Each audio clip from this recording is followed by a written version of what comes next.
श्री रामकृष्ण लीला प्रसंग स्वामी शारदानंद जी द्वारा लिखित पाठ संख्या 19। गदाधर की किशोर अवस्था। गदाधर की विद्यार्जन के प्रति उदासीनता का कारण। परंतु गदाधर की धार्मिक प्रवृत्ति की ऐसी परिणति होने पर भी पढ़ने लिखने में उसका अनुराग न बढ़ा। पंडित तथा भट्टाचार्य आदि उपाधिभूषित व्यक्तियों के भौतिक भोग सुख तथा धन लिप्सा को देखकर वह उन लोगों की तरह विद्योपार्जन के प्रति दिनों दिन उदासीन बनने लगा। बालक अपनी सूक्ष्म दृष्टि से प्रत्येक व्यक्ति के आचरणों का लक्ष्य क्या है यह जानने के लिए सर्वप्रथम अग्रसर होता था और अपने पिताजी के वैराग्य, ईश्वर भक्ति एवं सत्य, सदाचार तथा धार्मिकता आदि गुणों को आदर्श के रूप में रखकर उनके आचरणों का मूल्यांकन करने में प्रवृत्त होता था। इस प्रकार विचार में प्रवृत्त हो संसार के प्रायः सभी व्यक्तियों के उद्देश्यों को अन्य प्रकार देखकर वह विस्मित हो उठा। साथ ही अनित्य संसार को नित्य मानकर वे सर्वदा दुख में निमज्जित हैं, यह देखकर उससे भी कहीं अधिक उसे कष्ट होने लगा। इस प्रकार विचार विमर्श करने के फलस्वरूप उसके मन में अपने जीवन को भिन्न रूप से परिचालित करने के संकल्प का उदय होना कोई आश्चर्य की बात नहीं है। इन बातों को सुनकर पाठकों के मन में संभवतः यह शंका उदित हो सकती है कि 11-12 वर्ष के बालक में सूक्ष्म दृष्टि तथा विचार शक्ति का इतना विकास होना कैसे संभव है। उत्तर में कहा जा सकता है कि यद्यपि साधारण बालकों के लिए ऐसा होना संभव नहीं है, किंतु गदाधर उस श्रेणी का बालक नहीं था। असाधारण प्रतिभा, मेधा तथा मानसिक संस्कारों को लेकर उसका जन्म हुआ था, इसलिए अल्पवयस्क होने पर भी उसके लिए यह कार्य आश्चर्यजनक नहीं था। अतः उस संबंध में हमें चाहे जैसी भी प्रतीति क्यों न हो, अनुसंधान करने से हमको जो विदित हुआ है, सत्य के कारण उसे वैसे ही वर्णन करने के लिए हम बाध्य हैं। गदाधर की शिक्षा की प्रगति का विवरण।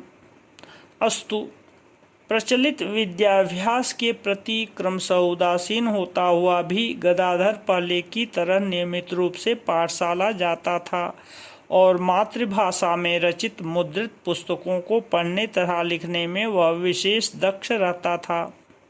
विशेषकर रामायण, महाभारत आदि ग्रंथों का पाठ भक्ति के साथ वह इतने सुंदर रूप से करता था कि लोग सुनकर मुग्ध हो जाते थे।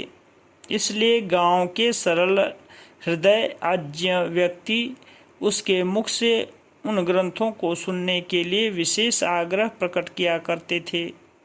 बालक भी उनको परितृप्त करने में कभी पीछे नहीं हटता था। सीतानाथ पाइन, मधुयुगी आदि अनेक व्यक्ति इसलिए उसे अपने घर बुलाकर ले जाते थे तथा स्त्री पुरुष सब कोई एक साथ बैठकर उससे प्रहलाद चरित, ध्रुव जी का उपाख्यान अथवा रामायण महाभारत आदि के अन्य किसी आख्यान को भक्तिपूर्वक श्रवण किया करते थे।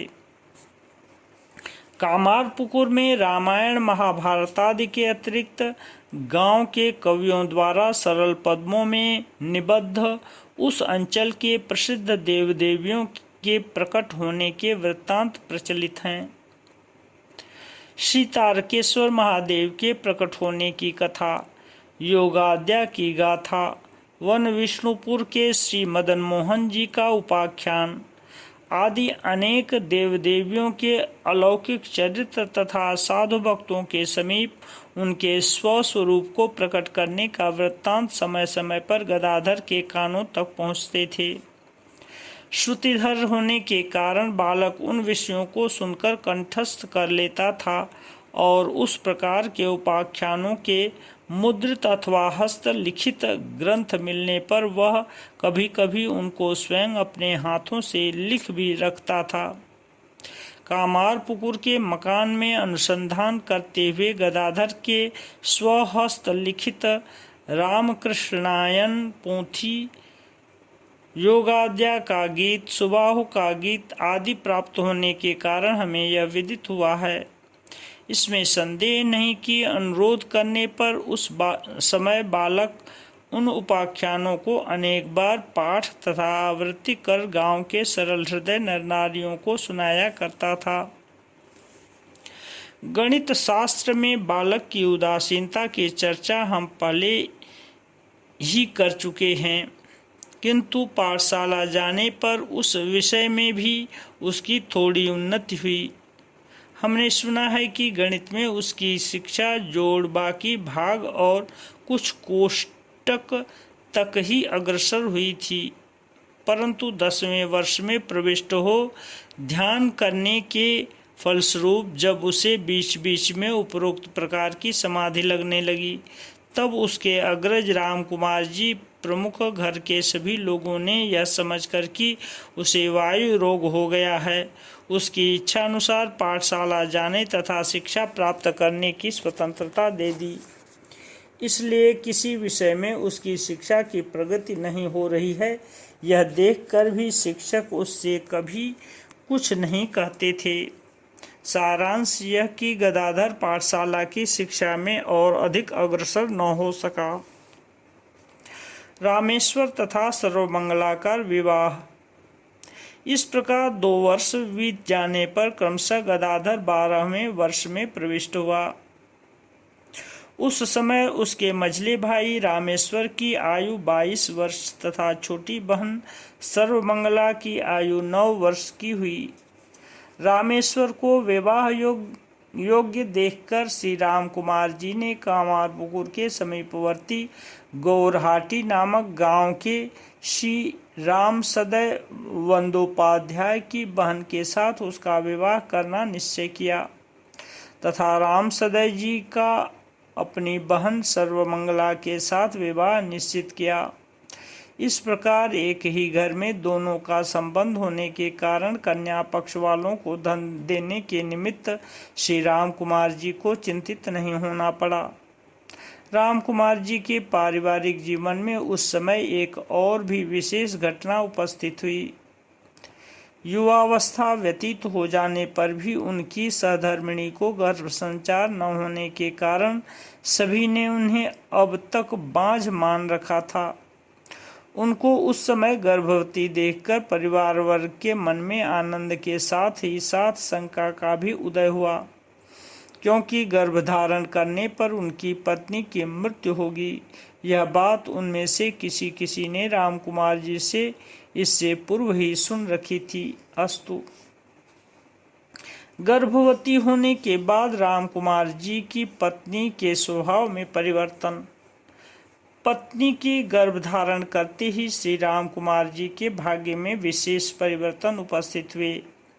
जिन कार्यों को करते हुए उस समय तक वे अच्छी तरह धनोपार्जन कर रहे थे, उनसे अब उनकी कमाई घट गई तथा साथ ही साथ उनका स्वास्थ्य क्रमशः खराब हो गया, जिससे वे पहले जैसे कर्मठ भी नहीं रहे।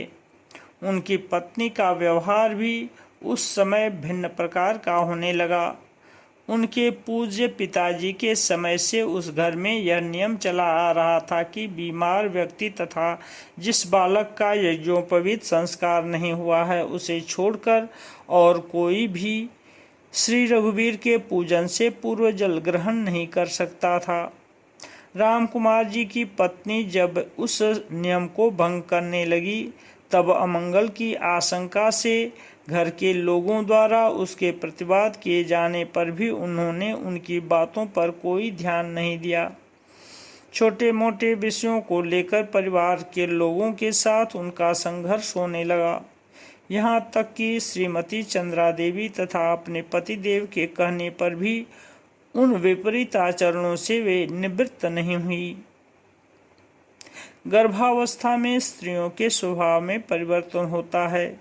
यह समझकर उन लोगों द्वारा उनके आचरणों के विरुद्ध और कुछ न कहने पर भी कामारपुकुर के धार्मिक परिवार में उस समय प्रायः अशांति फैलने लगी। रामकुमार जी की सांसारिक स्थिति में परिवर्तन। साथ ही श्री रामकुमार जी के मझले भाई श्री रामेश्वर जी कृतविद्य होते हुए भी अर्थोपार्जन में विशेष दक्ष नहीं हुए। इसलिए परिवार की संख्या वृद्धि के साथ ही साथ आय कम होने के कारण घर की आर्थिक व्यवस्था पहले जैसी नहीं रही। इसीलिए श्री रामकुमार जी चिंतित होकर नाना प्रकार के प्रयत्न करते हुए भी घरेलू कठिनाइयों का प्रतिकार करने में समर्थ न हुए। मानो उन प्रयत्नों के विरुद्ध खड़े होकर किसी ने उनको सफल होने से रोक दिया हो। इस प्रकार एक के बाद दूसरी चिंता ने उपस्थित होकर रामकुमार जी के जीवन को विवश कर दिया। क्रमशः दिन पक्ष मास व्यतीत हुए। पत्नी के प्रसव काल को समीप देखकर वे अपने पूर्वोक्त दर्शन की बात को स्मरण कर अत्यधिक विषाद मग्न होने लगे। पुत्र प्रसव करने के बाद रामकुमार जी की पत्नी का देहांत। धीरे धीरे वह समय आ उपस्थित हुआ। तब श्री रामकुमार जी की सहधर्मिणी सन 1849 ईस्वी के किसी समय एक परम सुंदर पुत्र को प्रसव करने के पश्चात उसके मुखमंडल को निरीक्षण करती हुई प्रसूतिका गृह में ही स्वर्गधाम सिधारी। उस घटना से रामकुमार जी की छोटी सी कुटीर में पुनः गहरा शोक छा गया। ओम शांति शांति शांति।